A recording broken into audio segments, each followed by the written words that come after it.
So I'm just coming from Tammy's video about white people getting offended. And I went back and I watched Randy's about white people getting offended at being called white. That's new. That's new. Cuz I'm going to say I'm going to say my age and a little younger, it's mostly put on. It's mostly fake outrage.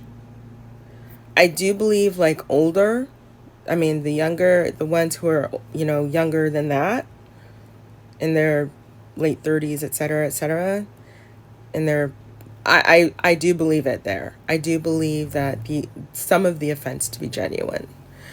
But my age and a little older, we grew up at a time when it had just gone out of fashion, just recently, like in the less than a decade before, gone out of fashion to say things like, "That's mighty white of you,"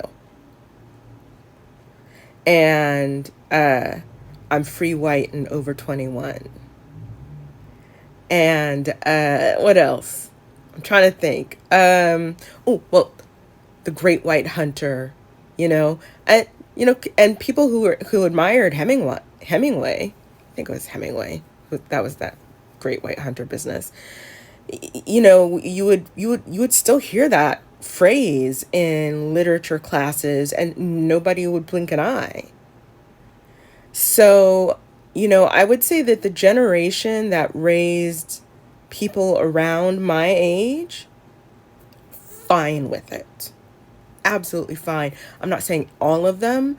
I'm saying generally speaking, because in those days, being white was synonymous with goodness and rightness. White is right. That was another one. Um, and it seeped so far into the language that even when not directly describing someone's skin tone, but wanting to attribute beauty to them, fair. A fair maiden was both beautiful and light-skinned. And I will tell you, I read historical romances written, long after the 70s and the 80s that used that language. So, yeah, I think one of the things that has happened most recently is there's a desire to find a vector of marginalization. And the truth is that a lot of white people have vectors of marginalization.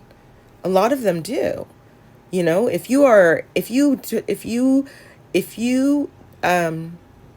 deviate in any way from what is considered peak whiteness, you have a disability, whatever, you are marginalized. But the idea that all this time that white people have always been offended, that's just not true. That's just not true. Now, younger people, absolutely. Raised colorblind, I would say kids my age, as you started to grow up, you were raised by a generation that believed that whiteness was good, which is one of the reasons why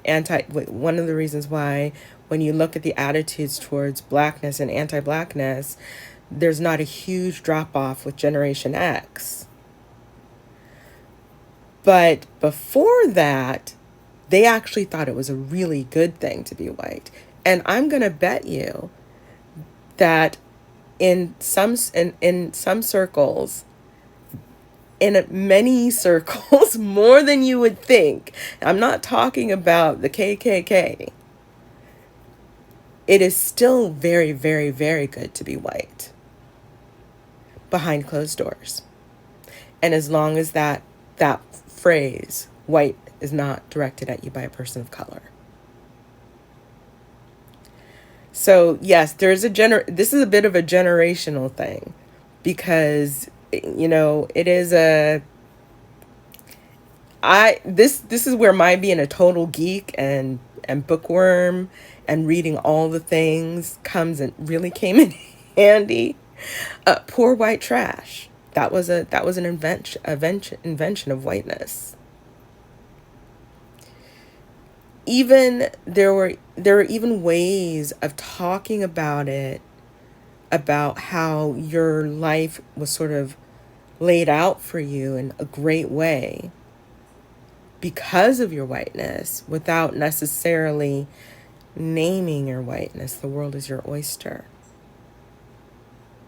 Ain't no black person ever been told the world is their oyster.